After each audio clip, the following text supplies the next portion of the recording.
آپ نے حضرت علی پاک رضی اللہ عنہ کا واقعہ نہیں سنا کہ حضرت علی پاک رضی اللہ عنہ تشریف فرمائے اور ایک شخص کے پر چوری کا الزام ثابت ہوتا ہے تو آپ نے فوراً فرمایا ہاں بھی گواہی، اس نے کہا میں نے چوری کی ہے، مجھے گواہوں کی ضرورت ہی نہیں ہے، میں خود اعتراف کر رہا ہوں، مجھے یہی سزا دی جائے، تو فوراً تلوار نکالی، اس کا ہاتھ کاٹ دیا۔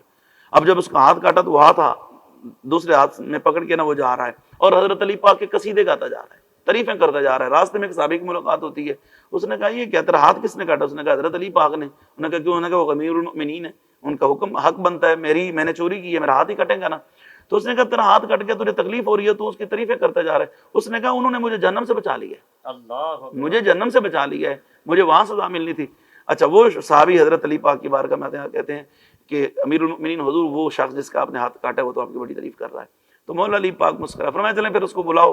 جب اس کو بلایا گیا تو فرمایا تو میری تعریف کرتا ہے؟ اس نے کہا حضور تعریف اس لیے کرتا ہوں کہ آپ نے فیصلہ قرآن و سنت کے مطابق کیا ہے۔ سبحان اللہ۔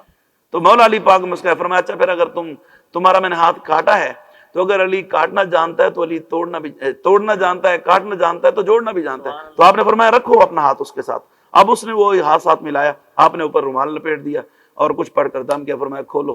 جب کھولا تو وہ کٹا ہوا ہاتھ جھڑ چکا تھا۔ سبحان اللہ۔ تو یہ چیزیں اب یہ ہمارے عدالتی نظام اگر ایسا ہو تو پھر کمال نہیں ہو جائے گی۔